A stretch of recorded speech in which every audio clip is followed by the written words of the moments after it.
Death Valley is a fascinating place to visit and to take photographs.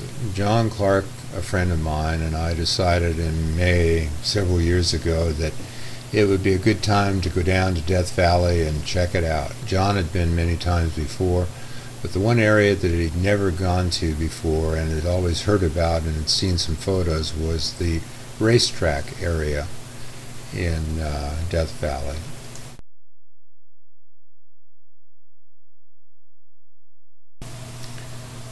The area that we were heading to, the racetrack, uh, is a difficult area to get to say the least.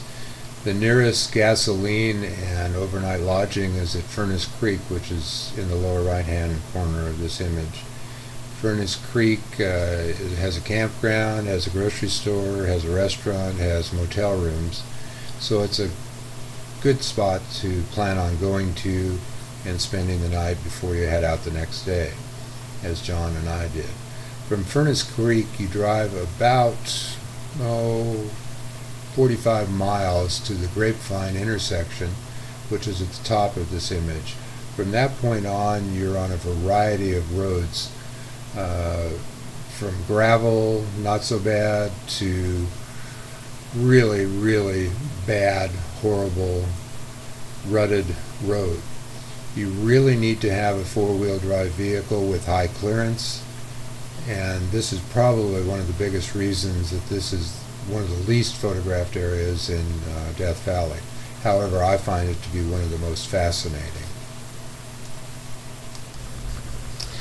This satellite image of the racetrack area is very interesting. It gives you an idea of the rough terrain surrounding the area and of the difficulties that you might have in getting to it. I cannot caution you enough to be prepared. Bring lots of water, bring some food.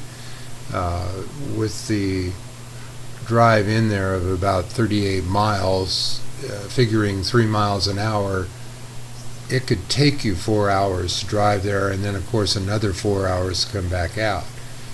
Hence the problem, the difficulty in getting to it, but it's well worthwhile to do it, if only once in your lifetime. There is another playa or dry lake bed to the right, as I notice on this aerial image, which we did not get to, probably because we weren't willing to crawl up mountainsides and over rocks, but I do understand there's a way to get to it, and it looks like it might be very interesting and very similar to the racetrack, which is in the center of the image. Death Valley is very interesting because the lowest point is 282 feet below sea level. However, this particular area, the racetrack, is at 3,608 feet, so there's huge varieties in elevation in Death Valley. Temperatures can reach as high as 134 degrees, which is unusual, but what is not unusual is they quite often get to 120 degrees in the summer. When we were there in May, the temperature was in the high 80s, and so it wasn't altogether awful. It was fairly comfortable. Again, take lots of water and be prepared. This is a very unusual sight as you've traveled over at this point probably 30 miles of the worst road you've ever imagined. You come upon this junction, which is called the Tea Kettle Junction. I don't know how it originally got its name, but as you can see, people leave tea kettles and they leave mementos that show that they've been at this spot. So it's a spot that you'll want to stop, get some water, reflect on how far you've come and whether or not it's time to turn around and forget the whole thing and head back to civilization. I know John and I seriously contemplated giving it all up at this point, but we were already into it, and so we decided to plunge further on ahead. And as you can see, the countryside in these further images is very rugged and very beautiful.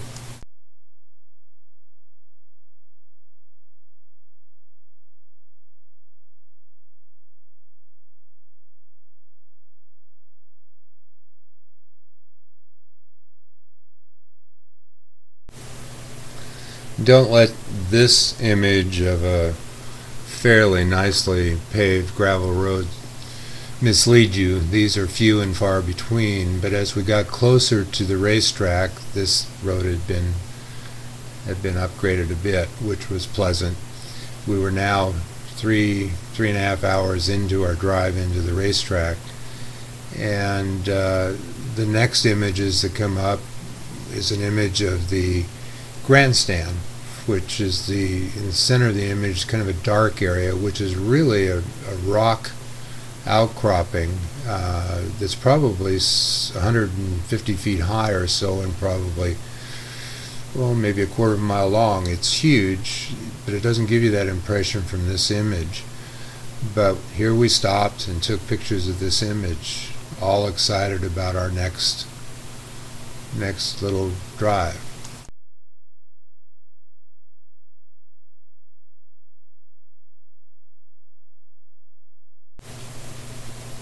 And finally we made it to the racetrack.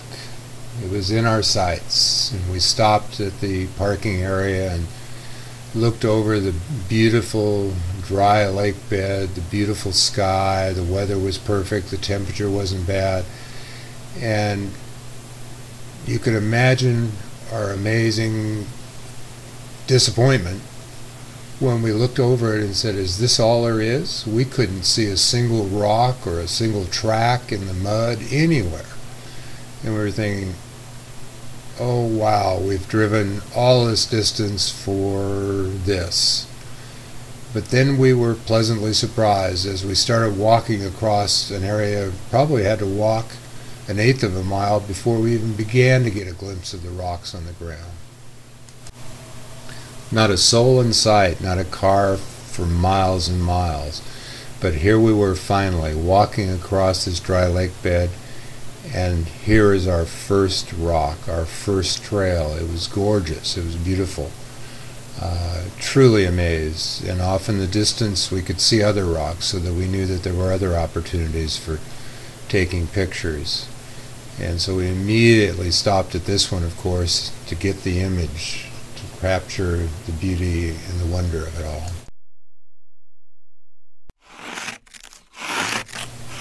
And no, that really didn't happen. Just playing a little bit with the software, Photoshop and ProShow.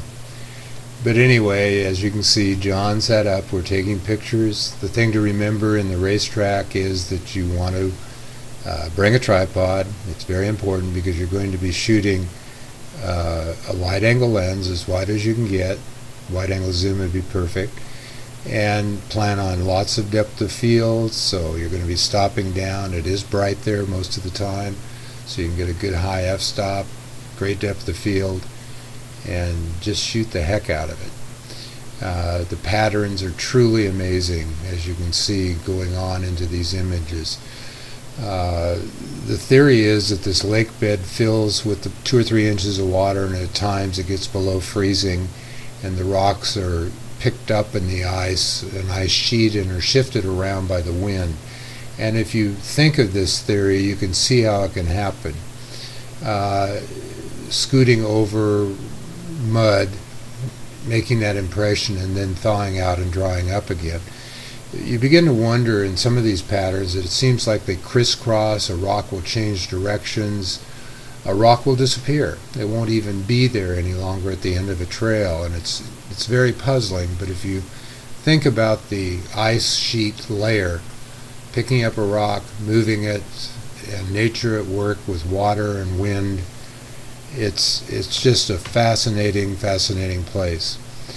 We looked trying to figure out where the rocks came from, and it appears that they were dropping off of a cliff on the side of this dry lake bed and eventually rolling out onto it, and then apparently getting picked up in this ice and water and moved around. Just an amazing sight.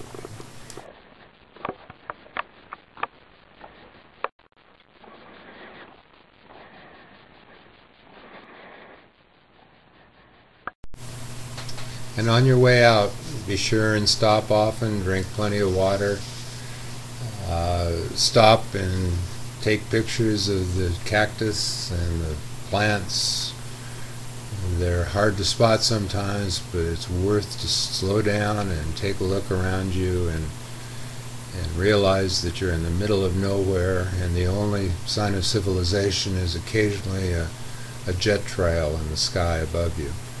It is totally silent in that area, no sound other than perhaps the wind if it happens to be blowing. And I hope you truly enjoy your visit to this area. If you ever get the chance, please do take it.